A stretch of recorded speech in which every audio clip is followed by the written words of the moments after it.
Bismillahirrahmanirrahim. Assalamualaikum warahmatullahi wabarakatuh, teman-teman.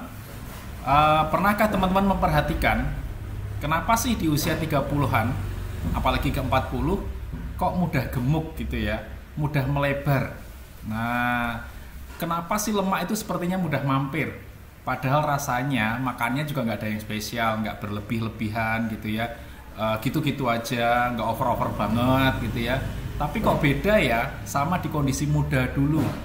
Rasanya makan banyak atau mungkin kita begadang gitu ya, olahraganya juga nggak banyak, tapi kok nggak gemuk gitu ya, kok aman-aman saja.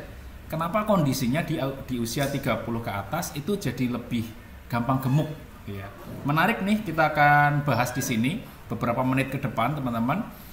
Dan halo, perkenalkan, nama saya Cik Darminto. Saya ingin berbagi soal nutrisi dan kesehatan dan olahraga di channel saya ini. Semoga bermanfaat buat teman-teman. Oke ya. Nah, usia 30 ini unik, teman-teman. Pada fase ini kehidupan sedikit berbeda, betul ya. Dulu waktu muda beda dengan yang sekarang. Mungkin dari sisi aktivitas, rutinitas, ya kan, tanggung jawab, dan juga mungkin dari segi pendapatan. Ya, usia 30-an beda dong sama anak muda yang dulu ya. Lantas apa pengaruhnya sama kelebihan berat badan dan juga obesitas gitu ya? Ya sebenarnya tidak secara signifikan langsung berdampak terhadap terhadap berat badan ya dengan aktivitas tadi. Tapi fase ini bebarengan dengan fase tubuh kita. Apa itu? Jadi teman-teman gini, di usia 30 ke atas atau menjelang 30 kita mengalami namanya sarkopenia. Sarkopenia ini adalah siklus di tubuh di mana ada penurunan otot di tubuh mulai usia 30 ya, sampai 10% kita penurunannya. Nah, kondisi demikian ketika sarkopenia atau menurunnya massa otot di tubuh itu mudah menyimpan lemak. Loh, kok bisa gitu ya? Nah, ini kita bahas di sini. Jadi, ketika otot pergi, teman-teman, lemak jadi mudah nempel. Prosesnya seperti ini.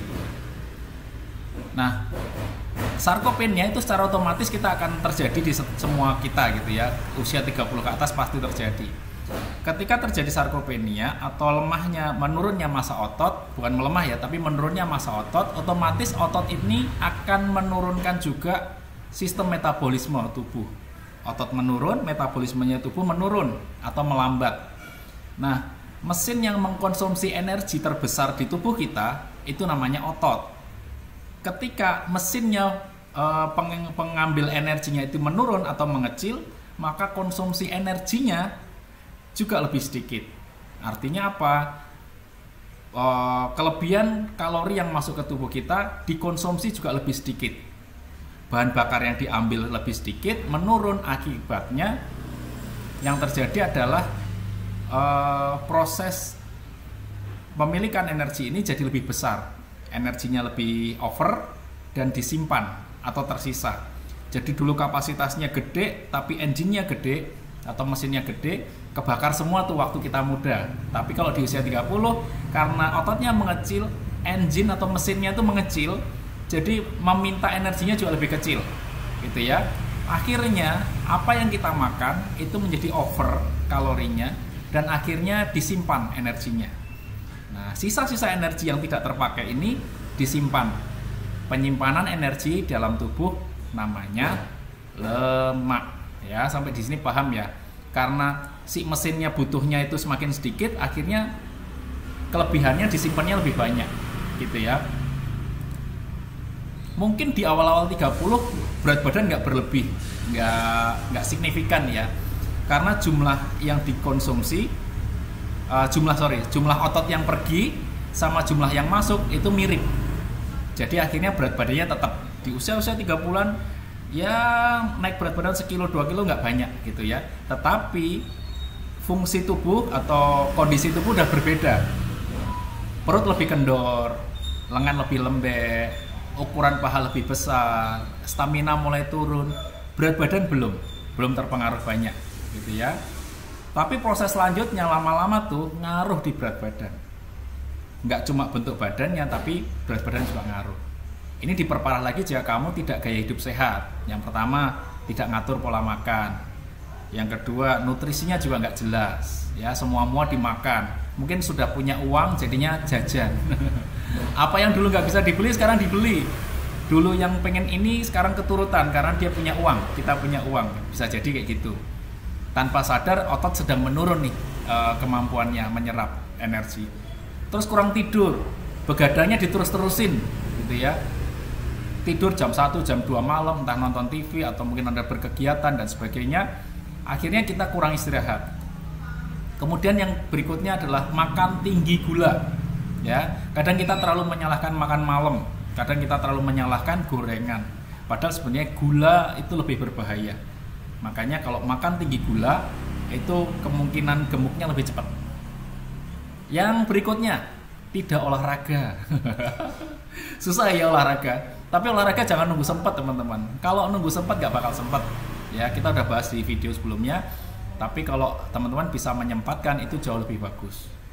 Yang berikutnya diperparah lagi kalau teman-teman konsumsi air putihnya kurang.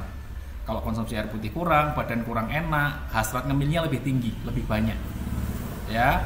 Dan ketika sarkopenia, konsumsi kalori jadi banyak numpuk, bakar kalorinya juga lebih sedikit. Gimana dong solusinya? Nah, yang menarik adalah gimana cara memperlambatnya, gitu ya. Usia nggak bisa diperlambat, teman-teman, tetapi yang jelas pola hidup kita bisa diperbaiki. Yang pertama, atur pola makan. Ya, yang jelas teman-teman kembali lagi kurangi konsumsi gula. Konsumsi sumber penghasil gula. Gula itu bisa dari makanan manis, minuman manis, atau gula pasir, gula coklat, gula putih atau apapun itu namanya gula.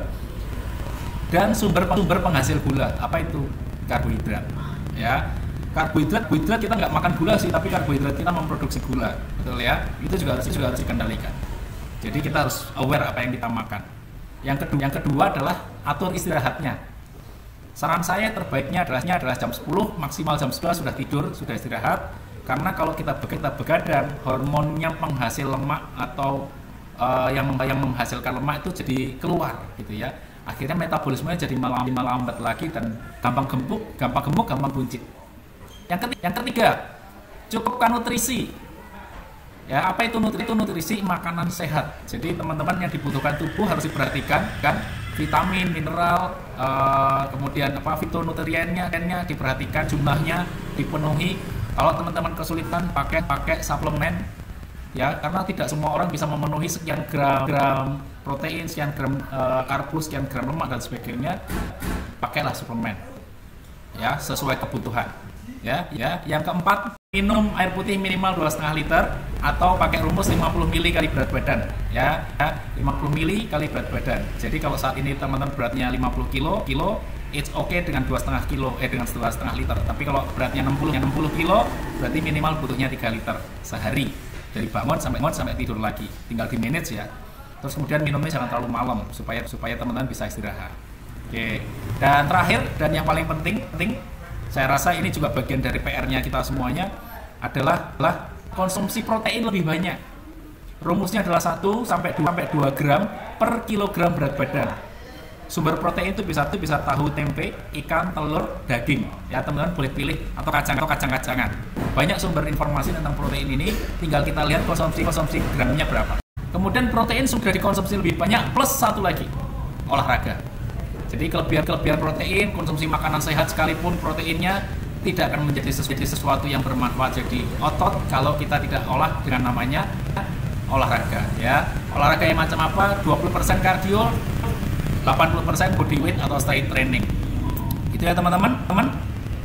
So, mungkin teman-teman punya pengalaman yang bisa dibagikan, silahkan tulis di kolom komentar supaya kita tahu juga pengalamannya teman-teman gimana di usia 30-an dan memperlambat atau mengatasi ini, atau mungkin pernah konsum sesuatu yang bisa membuat teman-teman bisa sharing di sini, gitu ya. Silahkan tulis di kolom komentar supaya kita juga bisa saling berbagi di sini. Oke. Semoga masih 30-an baik-baik saja ya. Jadi teman-teman bukan soal berat badan tapi soal kesehatan di situ. Semoga informasi ini bermanfaat ya. Klik like, subscribe dan kasih komen teman-teman supaya kita juga saling berinteraksi dan makin bersemangat bikin konten. Saya Haji Darminto, terima kasih. Wassalamualaikum warahmatullahi wabarakatuh.